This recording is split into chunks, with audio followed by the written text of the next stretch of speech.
Okay, so I am in the interior of this 2025 Genesis G70 3.3 Turbo Sport Prestige all-wheel drive. Quite a handful, but here's the window sticker. Listen to that door closing sound. It doesn't have soft close. Yeah, so this is the window sticker of it. The price is around 50, now almost 60 grand. Man, it's basically the same price as a TLX Type S. I appreciate how Genesis has leather stitched this airbag. Very important, especially in a luxury vehicle. Very premium. And you have this tactile, feels like it might be high quality plastic or metal paddle shifters, along with this perforated leather wrapped steering wheel. You have this like soft touch leather red upper dashboard with your 8-inch head-up display. You got a 10.25-inch display. It's extremely high resolution. I appreciate Genesis for using physical controls for your auto hold, your parking camera. Your touchscreen is pretty intuitive.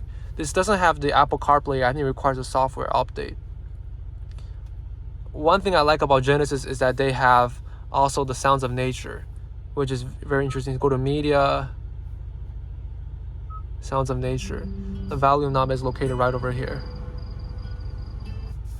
Anyway, let's talk about the glove box. Usually compact sedans have very small glove box. This one is decent, about the same size as the Volvo S60.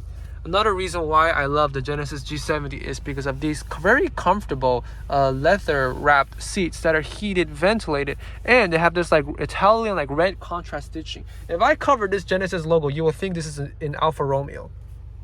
I appreciate Genesis for using a very delicate key fob that's very luxurious, feels like very expensive, probably worth 6 figures. This has a 6-figure car interior from a glance, but in reality there are some cheaper plastics, but for 60 grand this is quite impressive.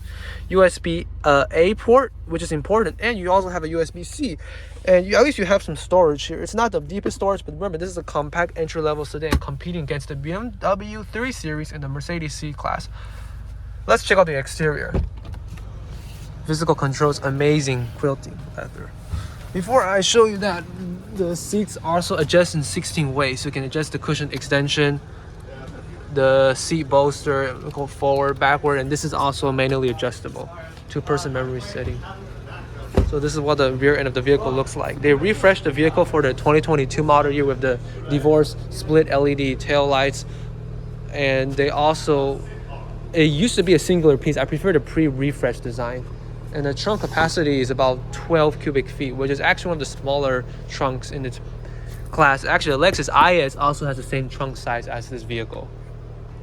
And the front end is extremely stylish. It has this divorce split LED headlight, far better looking than a BMW 7 Series, I have to say. But you cannot really compare both. And overall, this is truly a very appealing design. It's pretty interesting how they incorporated the sensor for your ACC system auto brake right over here. Your auto brake is sensors right over here, but this is for your cruise control. Awesome Genesis badging. I think they also changed this over the years. The back seat isn't that impressive, and the fuel economy is like 22 in the city, probably around like 28 highway. It's not that impressive anyway. The fuel tank is also pretty small too. So yeah, I don't have much legroom. So behind my seating position, I have like a fist of legroom. Yeah, about 33 inches of legroom. And headroom, well, if I lean all the way back, I only have this much of headroom left. I'm only 5'9". Well, at least you have these, I don't know if this is plastic, but it feels very high quality. It feels like aluminum. Air vent, USB-C, 2 USB ports, pretty soft armrest, along with a chrome ring surrounding the peripheral of your cup holder. Very tactile. You can really fit big substantial drinks in the back, and these back seats are very comfortable. They're way more comfortable than the back of the Volvo S60. I would say in terms of comfort levels, probably close to a BMW 3 Series or Mercedes C-Class. You have this very tactile coat hanger hook, very important. LED lighting. This is a little bit cheap and plasticky, but at least the headliner is covered with suede, and you have this traditional sunroof too. Let's go check out the infotainment system. So the infotainment system is something that I'm also quite intrigued by,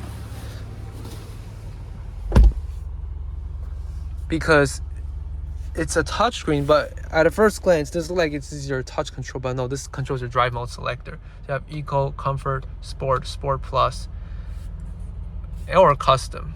Let's just put it back in Comfort. Most people probably drive in Sport mode, probably, because this is quite a sporty vehicle. 0 to 60 around 4.6 seconds is about 368 horsepower, 376 pound-feet of torque. Let's test how good the navigation system is. Oh, interesting. Okay, cancel that one. Let's test the voice commands. Directions to the nearest gas station. Please say the line number. Cancel. That was impressive. Okay, this is better than some of the other GPSs I've used in the past, but I'm glad you have physical controls for your radio, your media, your setup. So I can also control your sound, which is impressive. 15 speaker Lexicon sound system. I would say it's an A-tier sound system, so you can control your position, your tone, your mid-range, your bass, guidance, and your active sound design. Moderate change or largest change.